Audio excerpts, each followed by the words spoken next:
In the previous video lectures, we have learnt about communication and some other important topics. Today in this lecture, we shall discuss another important topic of communication, that is of course process of communication.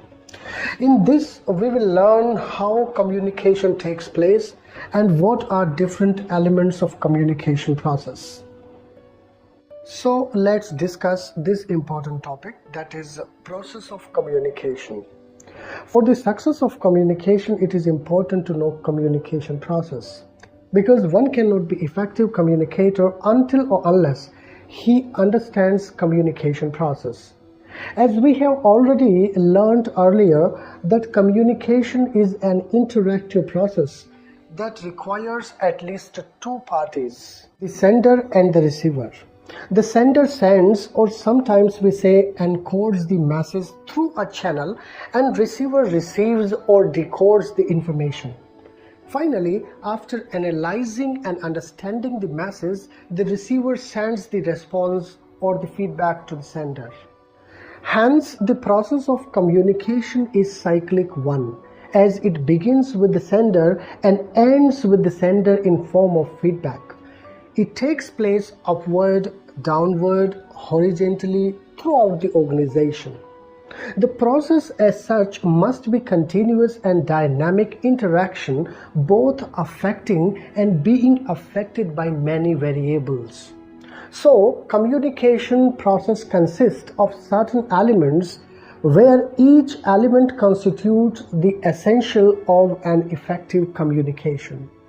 These variables or elements can be learnt by a simple formula or abbreviation, you can say, that is SMCRF, wherein S stands for sender, M stands for message, C stands for channel, R stands for receiver, and F stands for feedback. Means sender, message, channel, receiver, and feedback. SMCRF. This is the simple key to remember the elements of communication. Now let us discuss each element of communication process one by one. The first element is sender. Sender is the most important element of communication process because he is only the one who starts this process. Therefore, the sender is the initiator of message that needs to be transmitted. He generates the idea or the message in such a manner that can be well understood by the receivers. In fact, effective communication depends upon the sender or the receiver. He therefore should have some qualities like effective communication skills, confidence, content knowledge, positive attitude, ample use of body language, moderate pitch, etc. The second is message. A message in communication process is referred as the information conveyed by words, as in speech, write-ups, pictures, symbols, depending upon situation. It is the content what the speaker wants to convey to the recipient. As the requirement, this message can be in any form like verbal, non-verbal, spoken, written, pictorial, and symbolic. Important element of communication process is channel. To start transmitting message to the receiver, the speaker uses some kind of channels. This channel is the means used to convey the message. Most of the channels are either oral or written. But today, visual channels are becoming more common as technology expands.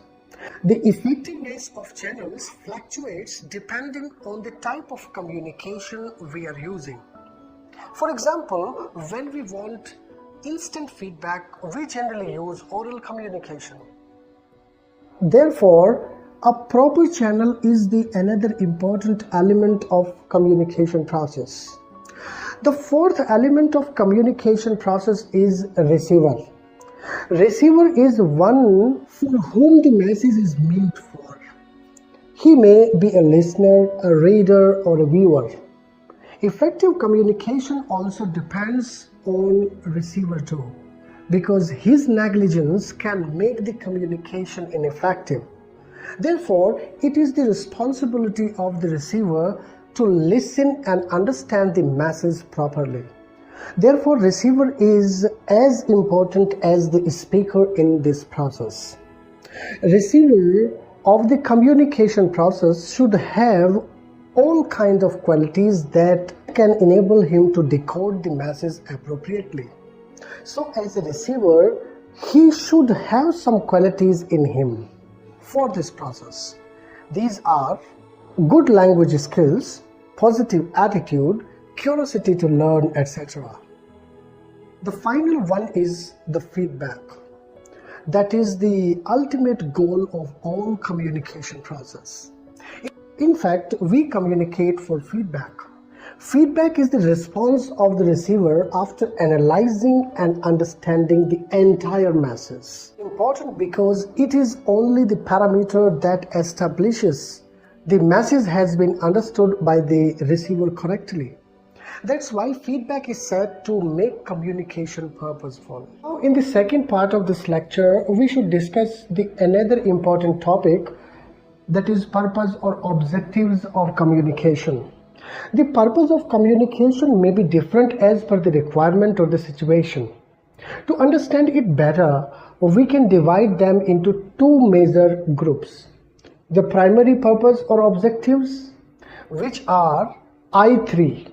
We can remember the primary purpose of communication by I3. That means to inform, to inspire, and to instruct.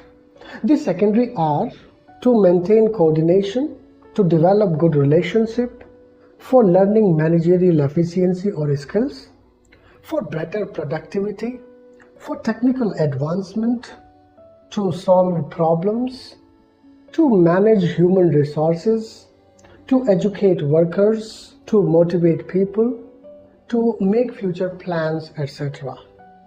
There are many other objectives of communication, but we have discussed the most important ones here in this lecture. So just after completing the process of communication and the purpose of communication, this lecture is over. We will meet again in another important lecture. Thank you.